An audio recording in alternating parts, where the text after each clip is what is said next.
castles and forts are described as excellent treasures for Ghana and the legacy of a historic past and also the modern Ghana.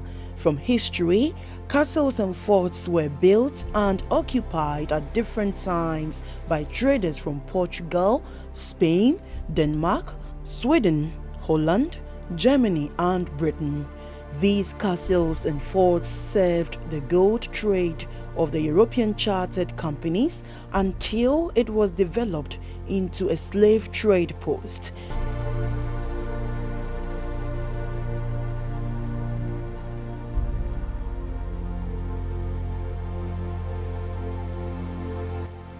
A UNESCO report shows that Ghana has 32 forts and castles along her coast as heritage sites.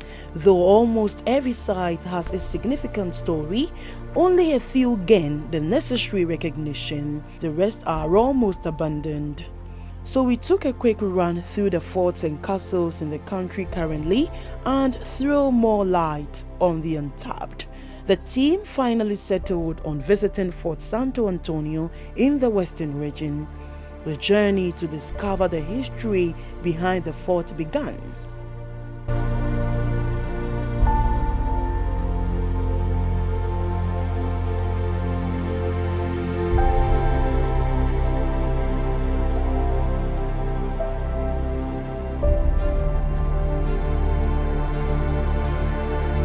It was a long road trip from Accra to Axim, a journey of about 9 hours by road to Axim Junction. Though it was smooth and never-ending, the beautiful scenes from town to town was an interesting sight to behold. It took us another 10 minutes to arrive at Fort Santo Antonio. A first-timer into the Axim Township would not struggle to see the fort in its glory because of its location.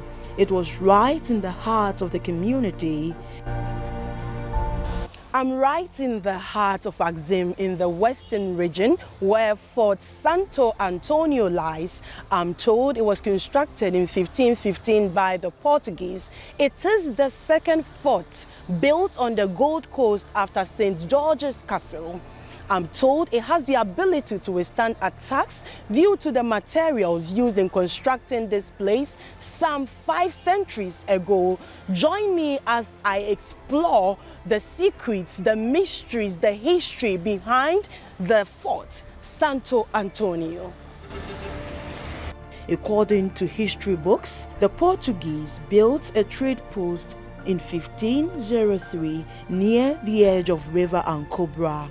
Unfortunately, that particular trade post was abandoned due to insistent attacks by the indigents, so they later constructed Fort Santo Antonio in 1515. The massive triangular fort was built to enhance its defense on the landward side.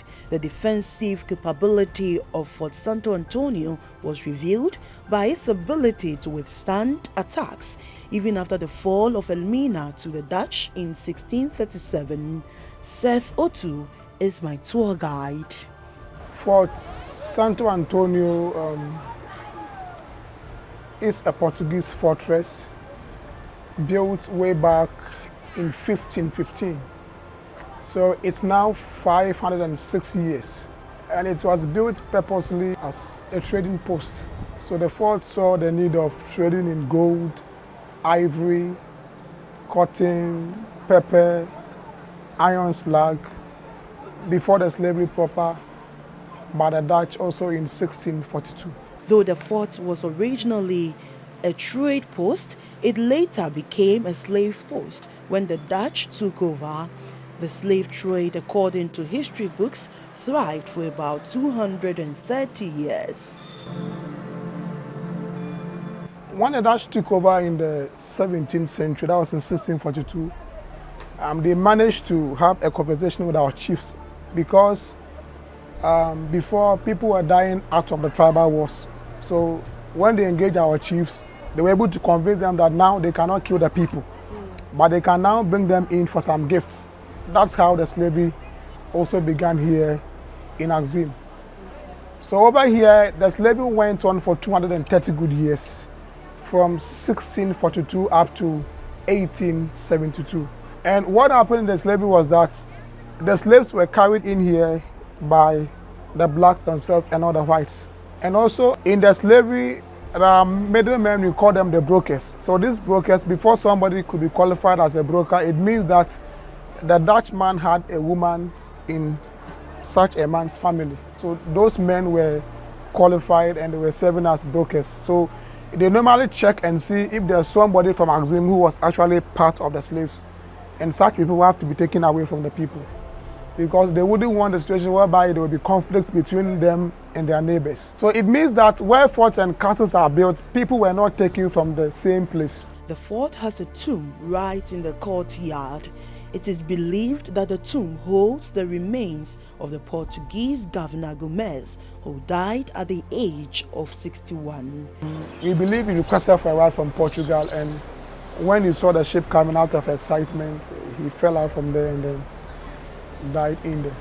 Yeah. That's one missing aspect of the story. Yeah. But how old was Gomez? He was about 67 years before he made the request. He came at the age of 21. He was actually one of the youngest governors, Portuguese governors here. Fort Santo Antonio has some significant features like an oven, stones for grinding purposes, a clock which currently has only the hour hand representing it. There were cannons placed at vantage points close to the sea. I was told the cannons were used in the days of old by the Portuguese to defend themselves from attacks. Though they became rusted due to proximity to the sea and the waves, it is still strong. When you come up, you have some cannons representing how the Portuguese were serious regarding their safety. So they had cannons facing the sea, knowing that in their days, the only way they can defend themselves was to have this protection by stretching out the cannons, pointing straight to the sea. There are 4 prisons within Fort Santo Antonio. 2 of the prisons were for women. One of the rooms was for the calm slaves who were captured at the time. The other room, which was the inner chamber, was for the female slaves seen as stubborn. The rooms were small in size, with a little window placed somewhere in the corner. I'm currently in one of the female prisons here at Fort Antonio, and I'm told that this particular place was given to hardened and in quote or stubborn female slaves, and over 80 people are put in this place. And you can imagine, you see the way the place looks like. It's just like a small single room in our contemporary times, and the inner door you see here is the chamber. There's no ventilation whatsoever, and there is this small window. This is a testament of how these women suffered in the days of old. I must tell you and confess that when I entered, I felt some chills, and in fact, I couldn't breathe properly because there was no ventilation. So imagine 80 people being here. It was such a hard nut to crack. The other 2 prisons were for the male slaves, which have the same features as the female prisons. However, the female prison had a bit more space compared to those for the men. When it comes to the male one, we have one which was preserving about 90 aggressive men, and then the other was also holding about 50 humble men, or 50 weak men, I should say. But when it comes to the humble ones, they normally had sex with them, so they were given better treatments compared to the 80. Fort Santo Antonio is the second oldest fort in Ghana after Elimina Castle. It is currently 506 years old. Though the castle looks attractive on the outside, the interior tells a different story. The paintings are almost fading away. Some of the walls too are almost in ruins. Many parts of the walls are moldy. I was told the interior of the fort is usually not renovated to preserve its original state. When it comes to conservation, we know we normally deal with rehabilitation and then replacement. We don't normally do innovation. So now it's hard for us to get the same stuffs and replace them. And also, when you're about to enter, you could see that the exterior is painted.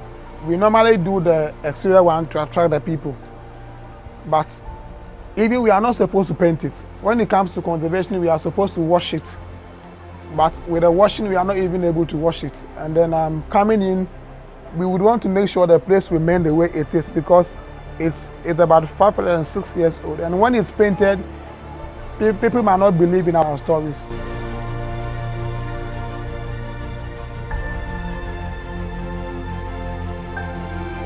Walking through the fort, we finally got to the Gate of No Return. The Gate of No Return was constructed by the Portuguese in the 15th century. It was formerly an emergency exit for the white occupants to escape in times of attacks until the story changed.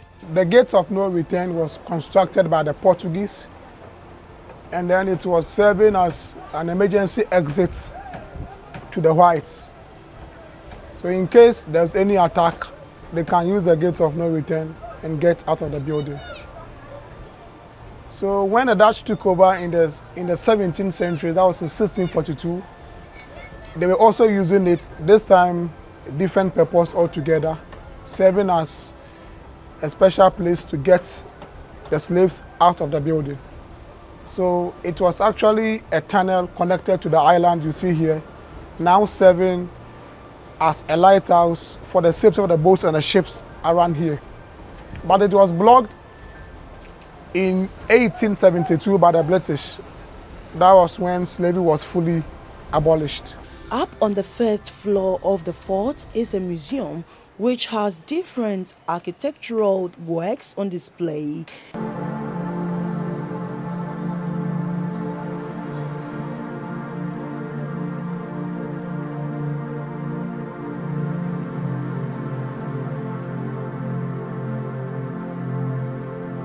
According to my tour guide, Mr. Otu, visits to the tourist site have dwindled, and this is affecting the tourism industry in Axim.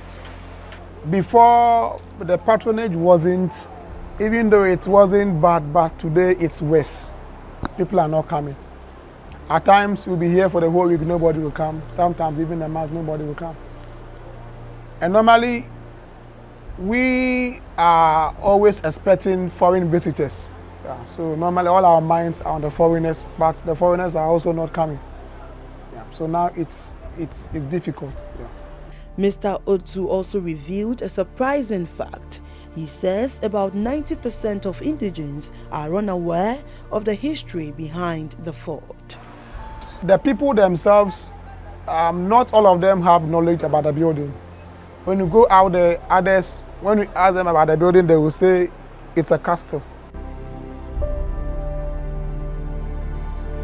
Since domestic tourism begins with the people, I went into the Axim town to test the indigenes' knowledge about Fort Santo Antonio. It was interesting to see some indigenes taking to their heels immediately the question was asked. The few individuals who mastered courage too had very little to say. This fort is called Fort St. Anthony. It was built by the Portuguese and they named it Santo Antonio. It was built in the year 1515. That's the little I know about the fort. Castle. But your first now I brought from the Baha. I said, Monsieur, I'm about to be in Pensims. Now a court, no more year for what they are called baby. Okay, I don't really know much though, but what I know is the name of the fort and I think the date that it was built but I don't really sure about the date. That's why I wanted to. But what's the name? It's Fort Antonio. Your fault too. What's your fault? What's the end? No. Now one cash one had the better trade or sabe. Now one corner dinner. One buy. I'm damn it. Tourism has helped to advance development in many countries across the globe. Many countries solely rely on proceeds from this sector to improve living conditions of the people. Even though quite a bit is being done in Ghana's tourism sector, much more remains untouched. The question is, how has Fort Santo Antonio helped the people of Axim? There was revenue that it went into the local government. The visitors of the Fort St. Antonio at that time was collected by the local governance. And what I'm saying to at the natural castle, yes, they go there, but at the moment, to the best of my knowledge, we have not made any financial gain from what. That's why we wanted them to develop. Even the road leading to the natural castle is such that when you go there today, you would not like to go to the place again. So we appeal to the government to help develop the place. Fortunate no, say I Axim ye hina idea, but I busuma bi na omama asase na omodisi. Enti the akoba any say assembly, aye municipal assembly now we. Omona ewo omo nsem. Enti agima omo ye wo hina, say sika bi ombenya bia no. Mpumtu a assembly no fund a omede beba omede beye mpumtu bia wo ya ha no. Say photo no so support kakra. From my interaction with the chiefs of the town, the community has not benefited greatly from Santo Antonio. So I headed off to the district assembly. We have the Fort Anthony here, which is one of the earliest castles that were built in the country, but we are not actually getting much from it. The facility is not being used to the maximum benefit of the community. We don't have an office that will even cater for foreigners who might come to say they want to, because it's one of the oldest. They like to go and see where slaves were kept, what exactly the fort was built for. I think this is the purpose of forts and castles. With the advent of social media and its many benefits, players in the tourism sector say sites like Fort Santo Antonio and many other untapped tourism destinations can flourish if they are properly advertised on social media platforms. Tourism is in different forms, whether man-made or nature. So we focus too much on the nature and heritage, but the other man-made. So we need to have all these kind of events that's, home call,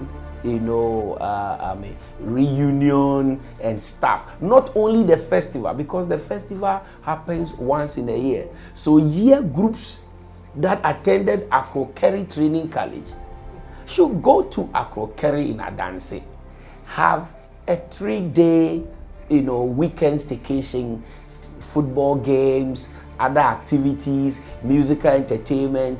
Once these people travel to the area, they're going to eat, they will sleep, they will spend, and it will affect the local economy. So this is the way we promote domestic tourism.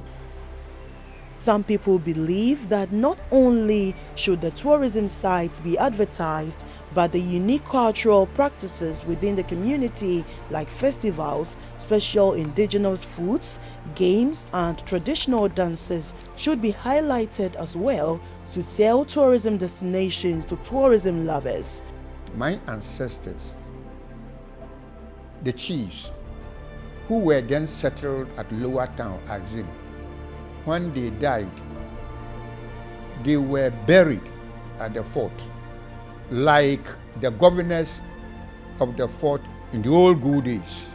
So during the celebration of the Kundum festival, every Wednesday, my elders and I went to the fort to observe pouring of libation. You have lied it. It was a festival that brought people far and near. The museum shouldn't only be the National Museum. Our traditional authority, our palaces, apart from Menchia, Which other palace has a museum that tourists can go there? If you go to Westminster in London, you see the tombs of King George, King Edward, Queen Victoria. People go there. It's a sacred place. That tourists go there. They pay money to go and see it. We have buried our kings in what we call a bem. We don't want anybody to see. We don't even know where they bury them, because we don't appreciate that these are all heritage tourism. So our traditional leaders also have a role to play. Let us not fold our arms and be expecting government to do it all. No, government cannot do it all. We need to have that royal mausoleum for our chiefs and kings and turn it to a tourist site. Hotels, recreational centers, food joints, and nice resorts are innovative ways to attract tourists into a particular country. His suggestion is also to train the local people to master the art and skill in tourism and the hospitality industry to help shape Ghana's tourism sector.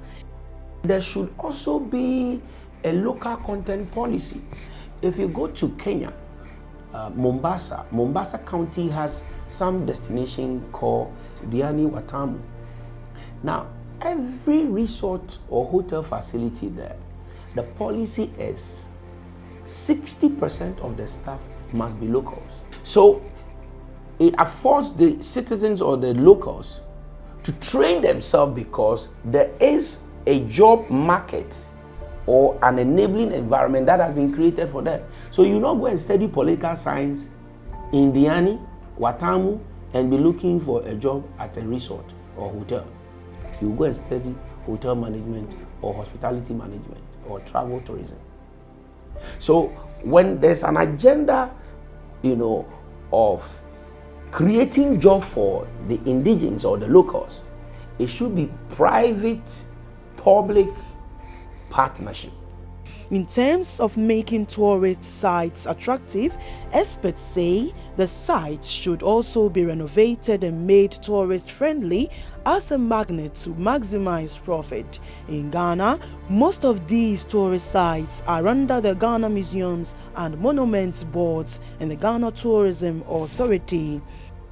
The Ghana Tourism Authority and the ministry should partner private, individuals or companies and entities to develop some potential tourist destinations which government cannot fund or do alone, because tourism is a socio-economic activity and it's private, but government must lead.